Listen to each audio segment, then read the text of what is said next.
Yes, I'm Debra Ross.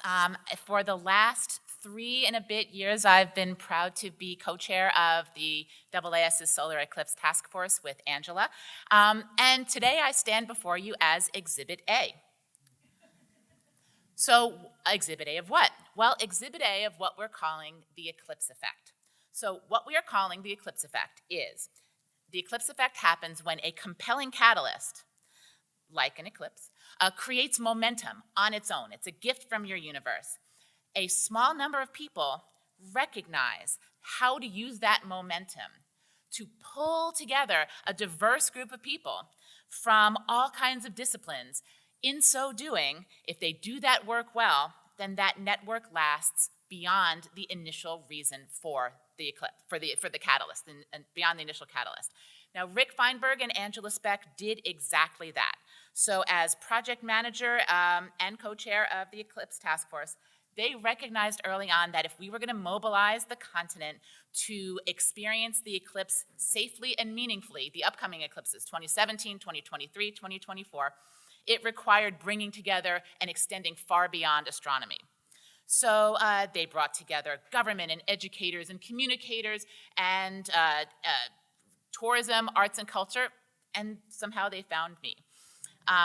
For 25 years, I've been the publisher of a North American media and marketing platform called kidsoutandabout.com, and we exist to connect parents and families to what is happening in their community to help kids grow up happy, healthy, and engaged. And so when they asked me to co-chair the task force, it gave me this front row view to the incredible array of communities throughout the continent and showing what people were doing to prepare for the eclipse. I started feeding those stories to Jamie Carter, who many of you know as Sky and Telescope writer, Space.com, Forbes.com. And after the eclipse, Jamie and I realized something very important, which is that the stories that he wrote about that we all witnessed weren't just eclipse stories. They were stories about how communities form, how momentum builds, and how people come together across boundaries to do hard things well. So we realized it deserved a book, and that is the book that all of you should have. If you don't have one, pick one up on your way out. It's called The Eclipse Effect. So first, I want you to start thinking about the eclipse effect as a concept. Please use it. Please extend it, because it's a real thing. This book is, on one level, the practical book about leadership, community building that applies beyond astronomy, beyond science, to any endeavor, to business, to boards of directors, to all kinds of things. But it also is, I will confess, a love letter to this community. It's what you showed was possible that deserved the extended story. So I want to just highlight a few of those leadership lessons, which the book is full of practical ones.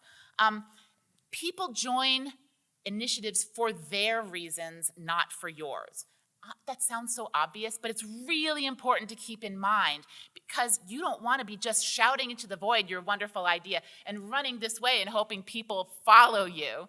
You need to remember that Angela is in this for a different reason than Tiffany is in this, for a different reason than Linda is in this, okay? And it's your job as leader to know that, to make that connection with each of those individuals. It's a hard job, right? This is not for the faint of heart, especially in Angela's case, because to follow her mind is it's something. And then you need to be selling those people on themselves as much as on the mission that you've the umbrella that you've brought them into. Not easy, but important. And Rick and Angela did that really, really brilliantly. And so what they also did was they created this environment that will foster individual achievement. I mean, just each of those people, they're constantly sort of rebuilding this bus that they're all gathering people onto. And also a community identity in that bus. I realize I'm stretching that metaphor too far. I cannot emphasize the gift that the kind of connection that leadership brings, and how that goes way beyond your community and right to that individual. So the work of building those connections, you're recognizing that person and who she is and that person and who he is, and you are deliberately connecting those people over and over again. Email and phones and you're taking their hand and bringing them over to that person because they need to know each other, because together they can do things that are beyond what each of them can do individually. You have just given those two people a gift.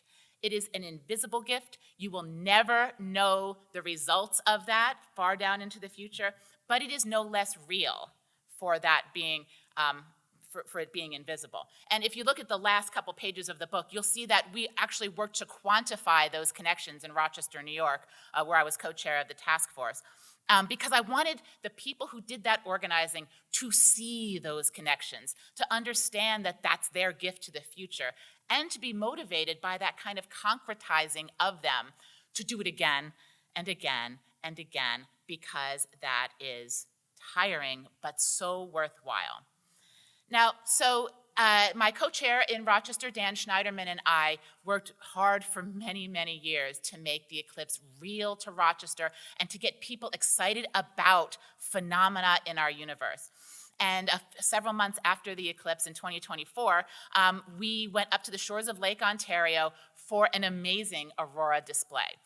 Typically, on those shores, if there was a chance of Aurora, you might see a couple dozen people. Well, this time there were thousands, and it was amazing. You can kind of see some of those little points of light on the bottom of like people who were, taking pictures and all of that. And behind us, there was this guy who had no idea who we were, and because it was all dark. And he said, "First the eclipse, now this." And it was just this amazing confirming event for us that what the work that we did actually lasts. Now, we're in a moment now where we're 21 months after April of 2024, and we find ourselves astonishingly having to sell science.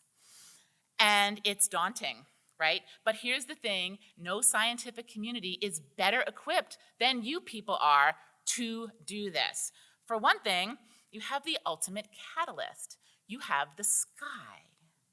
And on Monday night, I sat in the Dorrance Dome across the street at the Arizona Science Center with a bunch of all of you to see those early images from the Rubin Observatory projected in front of us. And I mean, I was so blown away. It was like we could fall into those images.